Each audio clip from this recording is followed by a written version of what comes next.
আসসালামু আলাইকুম সুপ্রিয় শিক্ষার্থীরা, তোমরা সবাই কেমন আছো? আমরা আশা করছি তোমরা সবাই বাসায় ভালো আছো, নিয়মিত পড়াশোনা করছো। এখন সারা বিশ্বে চলছে করোনা ভাইরাসের প্রাদুর্ভাব, তাই আমাদের বাসা বাড়িতে কারো মন ভালো নেই। তবু এর ভিতরে আমাদের নিয়মিত পড়াশোনা চালিয়ে যেতে হবে। তাই আজ আমরা ডাকো মাধ্যমিক বিদ্যালয়ের পক্ষ থেকে তোমাদের জন্য অনলাইন ক্লাসের আয়োজন করেছি। আশা করছি তোমরা সকলে আমাদের এই অনলাইন ক্লাসে যুক্ত হবে। আর আমাদের এই অনলাইন ক্লাস প্রতিদিনই রুটিন মাফিক চলছে, তাই আমরা চাচ্ছি যাতে তোমরা এই সময়ে পড়াশোনার ক্ষতি কাটিয়ে উঠতে পারো। তাই আমরা নির্ধারিত সময়ে প্রতিদিন তোমাদের সামনে হাজির হব প্রতিটি বিষয়ে নির্ধারিত ক্লাস নিয়ে। তাই আজ আমি মোহাম্মদ আমিনুল ইসলাম, সহকারী শিক্ষক, বাণিজ্য বিভাগ, ডাকো মাধ্যমিক বিদ্যালয়, অনলাইন ক্লাসের আয়োজন করেছি নবম দশম শ্রেণীর বিষয় বাংলা দ্বিতীয় পত্র পঞ্চম অধ্যায় দ্বিতীয় পরিচ্ছেদ। আজকের পাঠ, চলো এখন আমরা আজকের পাঠে চলে যাই। আজকের পাঠ বিভিন্নার্থক শব্দ। তো শুরুতে আমাদের জানতে হবে যে বিভিন্নার্থক শব্দটা কি, বা বিভিন্নার্থক শব্দের সংজ্ঞা বা বিভিন্নার্থক শব্দ কাকে বলে। তাহলে আমি দেখতে পাই একই শব্দের নানা রকম অর্থ থাকলে তাকে বিভিন্নার্থক শব্দ বলে। এটা আমি আবার পুনরাবৃত্তি করি বা আবার একটু তোমাদের বলি। একই শব্দের নানা রকম অর্থ থাকলে তাকে বিভিন্নার্থক শব্দ বলে। তাই শিক্ষার্থীরা আমরা ইতিমধ্যে জেনে গেলাম বিভিন্নার্থক শব্দ কাকে বলে। তা আমরা জানলাম একটি শব্দের যদি নানা রকম ভিন্নার্থক শব্দ থাকে তাকে বিভিন্নার্থক শব্দ বলে। তাহলে আমরা এই বিষয়টি উদাহরণের সাহায্যে স্পষ্ট করছি। এই জায়গায় আমি একটি শব্দ লিখছি অঙ্ক। একটি শব্দের একাধিক বাক্যে প্রয়োগ এবং একাধিক অর্থ প্রকাশ পায়। তা আমি দেখতে পাই এই জায়গায় আমি লিখেছি যে টাকার অঙ্ক কত। টাকার অঙ্ক কত হবে? তো এই জায়গায় এই বাক্যটিতে আমি দেখতে পাচ্ছি যে অঙ্ক, এই জায়গায় আমি দাগ কেটে নিচ্ছি অঙ্কের নিচে, মানে এই অঙ্ক কোন অর্থ প্রকাশ পায়।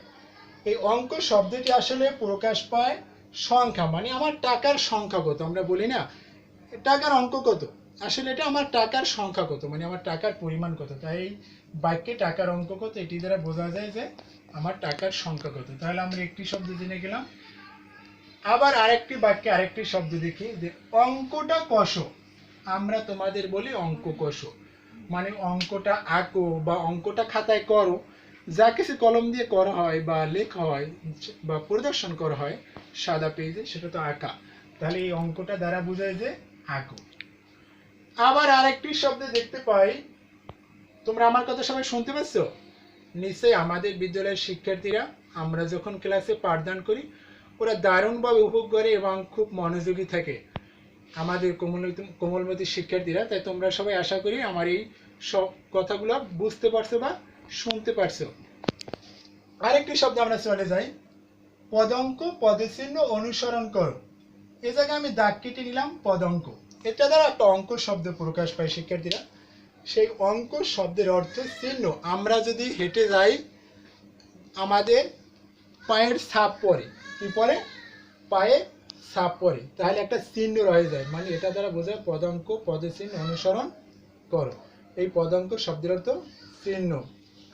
আবার যদি আমরা দেখতে পাই আরেকটি শব্দ, আরেকটি বাক্যে আরেকটি শব্দের প্রয়োগ, যে শিশু কন্যাটিকে নিয়ে জননী অঙ্কে আদর করেছে। মা, এই জননী শব্দের অর্থ দ্বারা বোঝায় মা। মা সন্তানকে কোলে নিয়ে আদর করেছে, মানে এই অঙ্ক শব্দের অর্থ বোঝায় আমার মায়ের কোল।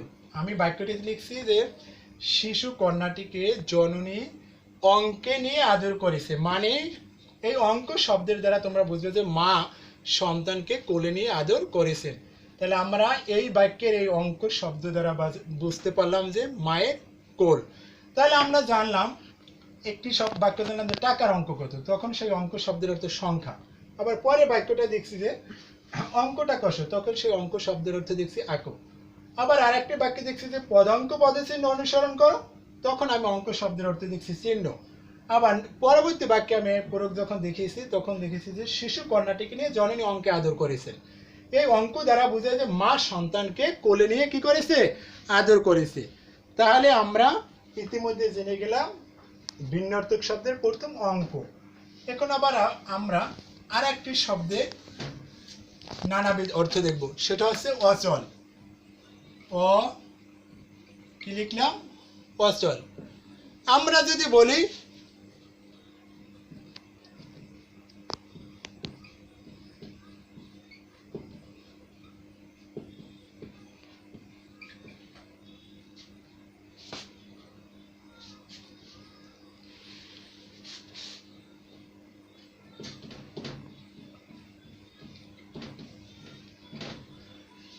যদি বলি যে শরীর অচল হয়ে পড়েছে, এই একটি বাক্য পূরক এখন আমরা শিখব অচল। যে শরীর অচল হয়ে পড়েছে মানে কি? আমার শরীরে আর কাজ আছে না, মানে গতিহীন হয়ে পড়েছে, আমার আর কাজের কি নেই? গতি নেই। তাহলে এই অচল শব্দের দ্বারা আমরা দেখতে পাই কি? গতিহীন। আবার যদি বলি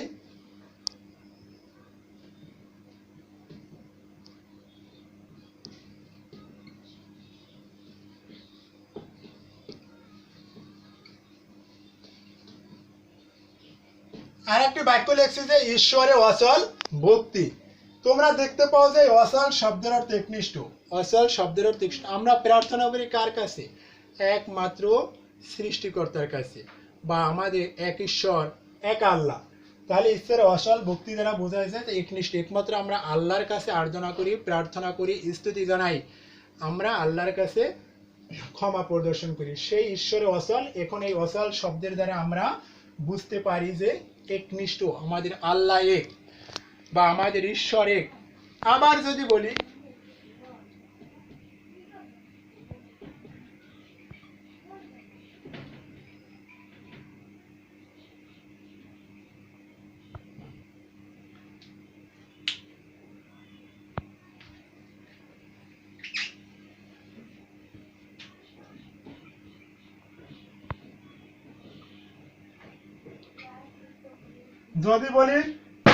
হাজার টাকার নোটটি অচল, আমি আরেকটি বাক্য লিখলাম যে হাজার টাকার নোটটি অচল। তোমরা দেখতে পাও বা আমার কথা শুনতে পাও?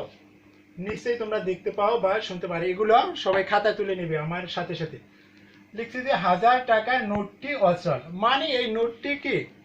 অপরিচালিত, মানে এই নোটটি চলে না, এই নোটটির কোনো কি নেই? প্রয়োগ মূল্য নেই। আরেকটি শব্দ লিখলাম যে বাক্য লিখলাম হাজার টাকার নোটটি অচল। এই অচলের নিচে যদি দাগ কাটা থাকে তখন লিখবা যে অপরিচালিত। অপরিচালিত এই শব্দটা এই অচল দ্বারা, এই বাক্যের অচল শব্দ দ্বারা বোঝায় যে অপরিচালিত। আবার যদি বলি, তোমরা তুলছো সবাই, যে অর্থের অভাবে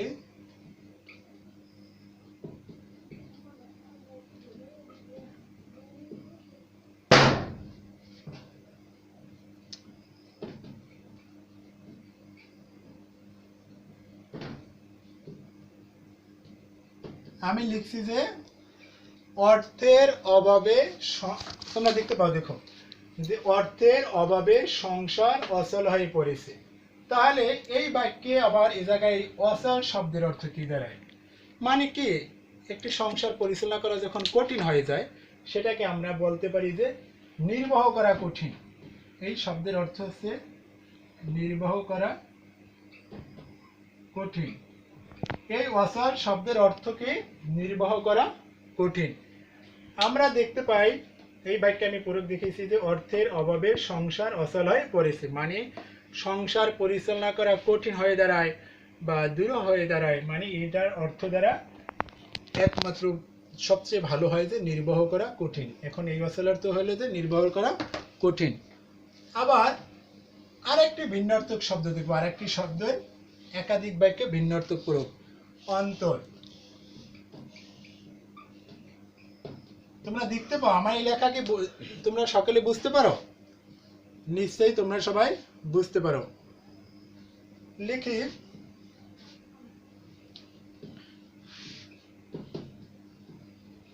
অন্তর মম বিকশিত করো, বিকশিত করো। এ জায়গায় আমি লিখলাম অন্তর মম বিকশিত করো। এ জায়গায় আমার মূল শব্দ হচ্ছে যে অন্তর। অন্তর শব্দের একাধিক ভিন্নার্থক শব্দ। তাহলে আমি এই অন্তরের নিচে দাগ কেটে নিলাম, তখন আমার দাঁড়ায় যে অন্তর মম বিকশিত করো, মানে এই অন্তর শব্দের দ্বারা মন বোঝায়। এই বাক্যে তোমাদের এই অন্তর শব্দের অর্থ দ্বারা কি বোঝানো হয়েছে শিক্ষার্থীরা? মন। যদি বলি তিনি দেশান্তর গিয়েছেন, তিনি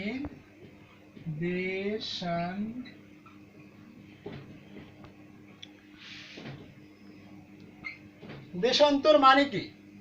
এক দেশ থেকে অন্য দেশে চলে যাও। যদি বলা হয় দেশান্তর, তিনি দেশান্তরে চলে গেছেন, তখন এই দেশান্তর দ্বারা এই দেশান্তরের অন্তর দ্বারা বোঝায় অন্য, তিনি অন্যত্র চলে গেছেন, এ দেশ থেকে অন্য দেশ।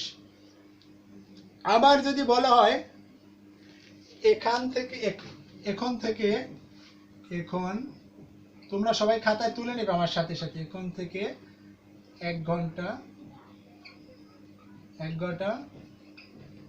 অন্তর অন্তর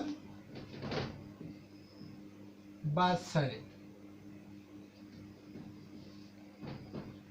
এ জায়গায় আমি আরেকটি বাক্য লিখলাম যে এখন থেকে 1 ঘন্টা অন্তর অন্তর বাস ছাড়ে। তাহলে এই অন্তর দ্বারা কি বোঝায়? 1 ঘন্টা অন্তর অন্তর মানে একটা পার্থক্য দাঁড়ায় না? তাহলে আমরা দেখতে পাই যে এটা দ্বারা একটি ব্যবধান প্রকাশ করা হয় বা এটা দ্বারা পার্থক্য বোঝায়। তাহলে এই অন্তরের নিচে দাগ কেটে যদি দেওয়া হয়, তখন তোমরা লিখবে এই অন্তর শব্দের অর্থ পার্থক্য। এই অন্তর শব্দের অর্থ পার্থক্য অবলিক বা ব্যবধান লিখতে পারি, ব্যবধান মানে 1 ঘন্টা সময় অন্তর অন্তর, 1 ঘন্টা পর পর। তাহলে দাঁড়াইলো কি এখন থেকে 1 ঘন্টা অন্তর অন্তর বাস ছাড়ে, মানে এই অন্তর শব্দের দ্বারা পার্থক্য বা ব্যবধান। আবার যদি বলি আর একটি বাক্য দেখি, তোমরা সবাই তুলে নাও। আর একটি বাক্য দেখি যে অন্তর মম বিকশিত করো অন্তরতর। অন্তর মম বিকশিত করো অন্তরতর। অন্তরতরহে। এই অন্তর দ্বারা বোঝায় শিক্ষার্থীরা, আমি লিখলাম অন্তর মম বিকশিত করো। তাহলে এই অন্তর দ্বারা বোঝায় যে আমার কি, আমরা অন্তর মম বিকশিত করে অন্তরতর হয়ে, মানে আমাদের আত্মীয়দেরকে আমরা কি করি? আকৃষ্ট করি, তাদেরকে আমরা কি করি? ভালোবাসি, তাদেরকে আমরা অনুপ্রেরণা দিই। এই অন্তর দ্বারা, অন্তর মম বিকশিত করার দ্বারা এটা বোঝায়। তাহলে যে আমরা লিখছি যে অন্তর মম বিকশিত করে অন্তরতর হয়ে আত্মীয়দের আমরা কাছাকাছি করি, তাহলে এই অন্তর দ্বারাই যায় আত্মীয়। কি পাইলাম? এই অন্তরতরের শব্দের অর্থ আমরা পেয়েছি আত্মীয়। তোমরা বুঝতে পারছো? এটার আমাদের যখন মার্চ মাসে এটার উপরে আমি আরো একটি ক্লাসের একদিন পাঠদান করেছিলাম তোমাদের, তখন তোমরা বুঝতে পারছো। আজকে এটা আমি তোমাদের একদম স্পষ্ট ক্লিয়ার করলাম।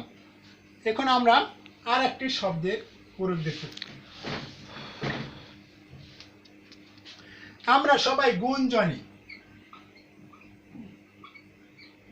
গুণ, কিন্তু এই গুণের ভিন্নার্থক শব্দ হয় তা আমরা সবাই জানি না।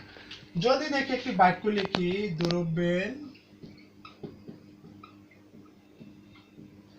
দ্রব্যের গুণ, যদি আমি তোমাদের বলি দ্রব্যের গুণ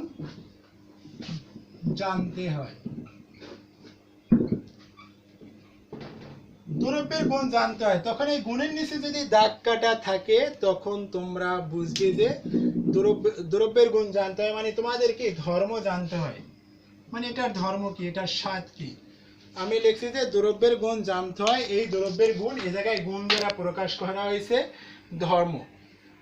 মানে যদি বলা হয় অ্যাসিডের ধর্ম কি, মানে বা লবণের মানে ধর্ম কি, আমরা এটা দ্বারা একটা স্বাদ অনুভব করি। বা যদি আরেকটি বাক্য দেখাই, তাহলে আরেকটু ক্লিয়ার করি যে আমরা যদি লিখি, আমরা যদি এরকমের বলি যে ওষুধে গুণ করেছে, ওষুধে গুণ করেছে, তাহলে আমরা কি গুণের নিচে যদি দাগ কাটা থাকে তাহলে আমরা কি বুঝতে পাই? তাহলে আমরা আসলে বুঝতে পাই আমাদের কি ওষুধে কাজ করেছে, মানে এই ওষুধের ক্রিয়া ভালো। আমি এই জায়গায় তোমাদের দেখিয়েছি এই বাক্যে ওষুধে গুণ করেছে, তাহলে আমার মূলত আলোচনা হচ্ছে এখন গুণ নিয়ে। তাহলে আমার এই ওষুধের কি ভালো কাজ, গুণ করেছে মানে কি এই ওষুধে কাজ হয়েছে, এই ওষুধে আমরা সেরে উঠছি, মানে এই ওষুধের ক্রিয়া ভালো। তখন আমরা মূল শব্দ পেয়ে গেলাম। এই গুণ শব্দের অর্থ কি? শিক্ষার্থীরা ক্রিয়া। তোমরা সবাই শোনো, তোমরা নিশ্চয়ই এগুলো শোনো এবং খাতায় তুলে নেবে। আবার যদি আরেকটা বলি, নৌকার মাঝি, মাঝিরা গুণ টেনেছে, যদি এটা বলি তাহলে ভালো হয়। মাঝিরা গুণ টেনেছে।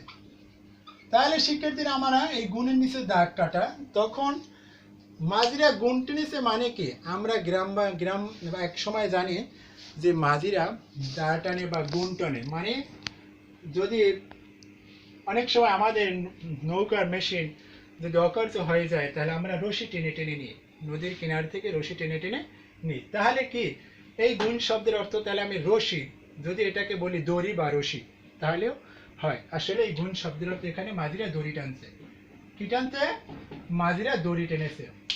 তাহলে আমি আরেকটি বাক্যে জেনে গেলাম যে আমাদের মাঝিরা গুণ টেনেছে, এই গুণের শব্দের অর্থ দাঁড়ায় দড়ি। ক্লিয়ার? তোমরা সবাই বুঝতে পারছো? খাতা তুলে নাও তোমরা। আর এ জায়গা থেকে আমাদের নবম দশম শ্রেণীর যেহেতু পাঠ্য আলোচনা চলছে, এসএসসি পরীক্ষা একটি কমন মার্কস থাকে ভিন্নার্থক শব্দ থেকে। হয়তো এক বছর যদি মিস হয়, পরের বছর এ জায়গা থেকে একটি প্রশ্ন থাকে, কিন্তু আমি দেখছি বিগত দিনের যে অভিজ্ঞতার আলোকে এ জায়গা থেকে একটি কমন মার্কস থাকে। তাহলে তোমরা বাসায় এটি খুব মনোযোগ সহকারে পড়বে এবং বুঝে বুঝে পড়বে। যারা বুঝতে না পারো তারা আমাকে নক করবে, কমেন্ট করবে যে স্যার আমরা এটা বুঝতে পারিনি, তাহলে আমি স্পষ্টভাবে তোমাদেরকে এই বিষয়টা নিয়ে ক্লিয়ার করব বা ভালো ধারণা দিব। আসলে আমাদেরও মন ভালো থাকে না, পড়ার ফাঁকে একটু বলি, তোমাদের অনেক দিন ধরে আমরা মানে সশরীরে পাঠদান করতে পারছি না, তবু আমরা চাচ্ছি যে অনলাইনে তোমাদের ক্ষতি পুষিয়ে নিতে। আর একটু আলোচনা করব আরেকটি শব্দ, তারপরে আজকের ক্লাস আমরা অফ করব। দেখি অহিংসা ধর্ম। এখন আমাদের কাজ হবে কি আরেকটি শব্দ নিয়ে, ধর্ম। আমরা বলি অহিংসা পরম ধর্ম, অহিংসা পরম ধর্ম। তাহলে আমার আলোচনা চলছে কি শিক্ষার্থীরা? আমাদের ধর্ম নিয়ে। তাহলে তোমরা দেখো আমাদের এই দাগটাও বাক্যের নিচে ধর্ম। তাহলে আমার এই ধর্ম দ্বারা কি বোঝায়? অহিংসা পরম ধর্ম। আমরা বলি প্রত্যেক ধর্মের মূল কথা হচ্ছে কি? সৎ কাজ করা, ভালো কাজ করা, পুণ্যের কাজ করা। প্রত্যেক ধর্মে এই কথা বলে না? তাহলে এই অহিংসা পরম ধর্ম, এই ধর্ম দ্বারা বোঝায় যে সৎ কাজ করা বা পুণ্য কাজ করা। তাহলে আমরা এই ধর্ম শব্দের অর্থ পেয়ে গেলাম শিক্ষার্থীরা, সৎ কাজ করা, সৎ কাজ করা বা পুণ্য কাজ করা, পুণ্য কাজ করা। মানে প্রত্যেক ধর্মের মূল কথা হচ্ছে তোমরা সৎ পথে চলো, ন্যায় পথে চলো, পুণ্যের কাজ করো। কোনো ধর্মই খারাপ মানে মন্দ কাজের কথা বলা নেই। তাহলে আমরা জেনে গেলাম এই ধর্ম শব্দের অর্থ কি? সৎ কাজ। আর একটি বাক্যে চলি, দেখো তোমরা যে এটা ধর্ম, আমরা প্রায় বলি এটা ধর্ম সংক্রান্ত কাজ, ধর্ম সংক্রান্ত কাজ। তাহলে এই ধর্ম নিচে যদি দাগ কাটা থাকে, ধর্ম সংক্রান্ত, ধর্মের নিচে যদি দাগ কাটা থাকে তাহলে কি বোঝায়? ধর্ম সংক্রান্ত কাজগুলো কি হয়? নিখুঁত হয়, একদম নখদর্পণে, কোনো ভুল ত্রুটি থাকবে না, যে জায়গায় আমরা স্পষ্ট ক্লিয়ার পাবো। ধর্মের কোনো গেলানি, আমরা প্রায় বলি যে ধর্মের ভিতরে কোনো কুলুষিত থাকবে না, কোনো ধর্ম নিয়ে কোনো ভেদাভেদ চলবে না। তখন এই ধর্ম শব্দের অর্থ দ্বারায় সুনিত, মানে নিপুণ কাজ, সুনিত। তাহলে আমরা জেনে গেলাম এটা ধর্ম সংক্রান্ত কাজ। এই বাক্যের ধর্ম সংক্রান্ত শব্দের দ্বারা বোঝায় সুনিত। তোমরা বুঝতে পারছো? সুনিত না একটু সুনীতি, এটা ধর্ম সংক্রান্ত কাজ। এই বাক্যের ধর্ম সংক্রান্ত বোঝায় যে সুনীতি। আর একটা যদি বলি তাহলে দেখো, এটা তুলেছ সবাই? তুলে নাও। আর একটা দেখি, সেটা হচ্ছে যে মানুষ ও পশুর ধর্ম পৃথক। যদি আরেকটি বাক্য প্রয়োগ করি, মানুষ ও পশুর ধর্ম পৃথক। আসলে মানুষ সৃষ্টির সেরা জীব। তাহলে এই ধর্ম দ্বারা কি বোঝায় তোমরা বলতে পারো? একটু তোমরা ভেবে দেখো তো, একটু ভেবে দেখে আর সময় দিচ্ছি তোমাদের। মানুষ ও পশুর ধর্ম, এই জায়গায় আমি লিখলাম মানুষ ও পশুর ধর্ম পৃথক। মানুষে যে কাজ করতে পারে পশুতে সে কাজ করতে পারে না। মানুষ উন্নত মস্তিষ্কের অধিকারী, সৃষ্টির সেরা জীব। তাহলে এইটা দুইটা প্রাণী বোঝায়, মানুষ আর পশু। তাহলে এই এক একটা প্রাণী এবং এক একটা গোষ্ঠীর, এক একটা সম্প্রদায়ের এক একটা আচার ভিন্ন থাকে বা এক একটা স্বভাব ভিন্ন থাকে। দেখি তাহলে আমি এর ভিতরে অ্যান্সার এসে গেল যে মানুষ ও পশুর ধর্মপৃথক। আমি আচারের কথা বলেছি, স্বভাবের কথা বলেছি এবং তার আকলাকও ভিন্ন থাকে। তাহলে সবচেয়ে ভালো দাঁড়ায় মানুষ ও পশুর ধর্মপৃথক। এটার ভিতরে যে ধর্ম, সেই ধর্ম দ্বারা বুঝতে পারি যে স্বভাব, মানে মানুষ ও পশুর স্বভাব ভিন্ন, মানে ভিন্নার্থক। মানুষ ও পশুর স্বভাব কি ভিন্ন। তাহলে আমরা জেনে গেলাম যে ধর্ম সংক্রান্ত শুরু থেকে অঙ্ক নিয়ে বাক্য আলোচনা করেছি, তারপরে অচল নিয়ে অচলের একাধিক ভিন্নার্থক শব্দ নিয়ে আলোচনা করেছি, তারপরে আমি আলোচনা করেছি অন্তর, তারপরে আমি আলোচনা করেছি গুণ, তারপরে আমি আলোচনা করেছি শিক্ষার্থীরা ধর্ম।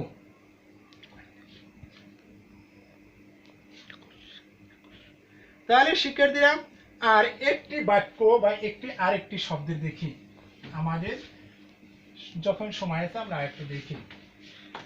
তাহলে আমরা দেখি পক্ষ। তোমরা সবাই পক্ষ জানো?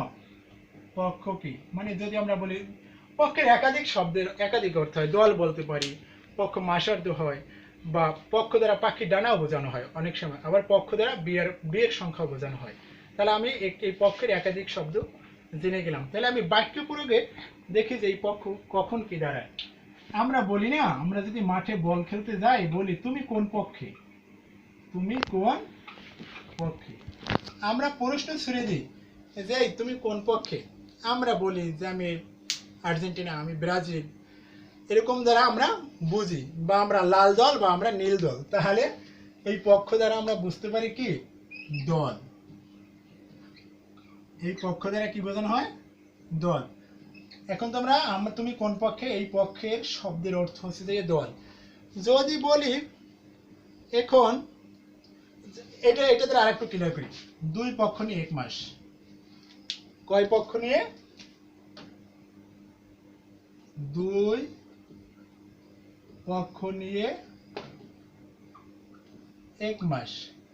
তাহলে শিক্ষার্থীরা আমরা দেখতে পাই যে পক্ষের নিচে দাগ কাটা আছে। এখন তোমাকে প্রশ্ন করা হয়েছে দুই পক্ষ নিয়ে এক মাস, এই পক্ষ, এই বাক্যের পক্ষ শব্দটি কোন ভিন্নার্থক শব্দ প্রকাশ করে? তাহলে এই পক্ষ দ্বারা প্রকাশ করা হয় কি মাসার্ধ। যেহেতু আমি মাসের কথা বলেছি, দুই পক্ষ নিয়ে এক মাস, দুই পক্ষ নিয়ে যখন এক মাস বলা হয়েছে তখন এই পক্ষ দ্বারা বোঝায় মাসার্ধ, মাসার্ধ। আবার যদি বলা হয় ছেলেটি তার প্রথম পক্ষের সন্তান, আমরা বলি না যদি অনেকের বাবারা দুই বিয়ে করে তখন আমরা বলি যে তোমার বাবার নাম কি? তখন বলি, তখন যদি দুই বিয়ে হয় তখন বলি কি তুমি প্রথম পক্ষের সন্তান। মানে এটা যদি বলে ছেলেটি তার প্রথম পক্ষের সন্তান, ছেলেটি তার প্রথম পক্ষের সন্তান। তাহলে শিক্ষার্থীরা দেখো এই জায়গায় আমার পক্ষ নিচে দাগ আছে এই বাক্যে, তখন আমরা এই পক্ষ দ্বারা কোন অর্থ প্রকাশ পায়? আমি লিখলাম ছেলেটি তার প্রথম পক্ষের সন্তান। তাহলে এই পক্ষ মানে কি? যদি ছেলেটি তার কোন পক্ষের, যদি এটা জায়গায় বিয়ের সংখ্যা মনে হয় যে দুই বিয়ে করলে বা তৃতীয় বিয়ে করলে আমরা বলি এটা প্রথম পক্ষের সন্তান বা দ্বিতীয় পক্ষের সন্তান বা এটা তৃতীয় পক্ষের সন্তান, তখন এই পক্ষের শব্দের দ্বারাই যাইয়া বিয়ে সংখ্যা কি দ্বারা শিক্ষার্থীরা? বিয়ে সংখ্যা। তাহলে তোমরা সবাই আজকের এই ক্লাসে মনোযোগী ছিলে এবং তোমরা যারা কমেন্ট করছো সেই কমেন্টের আমি উত্তর দিয়েছি, এবং আশা করি তোমরা আমাদের নির্ধারিত যে আমাদের শিক্ষক মহোদয়গণ যে অনলাইন ক্লাসের আয়োজন করেছে তোমরা নির্ধারিত সময়ে রুটিন মাফিক প্রতিদিন হাজির হবে। আবার আগামীকাল তোমাদের জন্য আমি এই সময়ে অনলাইন ক্লাসে যুক্ত হব। তোমরা সকলে আমার অনলাইন ক্লাসে যুক্ত হবে। আমি আশা করি আমাদের বিদ্যালয়ের প্রতিটি শিক্ষার্থী বাসায় বসে নিয়মিত পড়াশোনা করছে এবং আমাদের শিক্ষকদের যে মনিটরিং চলছে সে জায়গায় ওরা নিয়মিত আমরা যে অ্যাসাইনমেন্ট আসলে আমরা নিতে পারি না, আমরা বলি যে তোমরা বাসায় এটা বাড়ির কাজ করবে, বাড়ির কাজ করে আমাদের ইনবক্সে এটা দিবে, আমরা দেখে আবার তোমাদের ভুল ত্রুটি সেরে দেবো। এ জায়গায় আজকের এই পাঠে তোমাদের যে বুঝতে যদি কোনো সমস্যা হয় তাহলে তোমরা আমাকে ইনবক্সে নক করবে, বা এই বিষয়গুলো লিখে দাগ কেটে দিবে যে স্যার এগুলো আমি বুঝতে পারিনি, তখন আমি আবার এগুলো তোমাকে রিপ্লাই দেবো। আসলে আমি চাচ্ছি বা আমরা চাচ্ছি যে আমাদের বাচ্চারা কোনো অংশে পিছিয়ে না পড়ে। আমাদের মাননীয় শিক্ষামন্ত্রীও চাচ্ছে যে আমরা বিদ্যালয় বন্ধ, কিন্তু আমাদের পাঠদান তো বন্ধ নেই, আমরা বাসায় বসে নিয়মিত পাঠদান করি, আমরা ঘরে থাকি, সুস্থ থাকি, আমরা স্বাস্থ্যবিধি মেনে চলি, এবং আমরা প্রতিদিনের শিক্ষার্থী শিক্ষক মহোদয়গণ অনলাইন ক্লাসে অংশগ্রহণ করি। তাই শিক্ষার্থীরা, আজকের ক্লাস আমার এ জায়গায় সমাপ্ত। আগামীকালকে আবার তোমাদের সাথে যুক্ত হবে এই সময়ে অন্য একটি বিষয়ের পাঠ নিয়ে। তো তোমরা সবাই ভালো থাকো, সুস্থ থাকো, সবল থাকো। আল্লাহ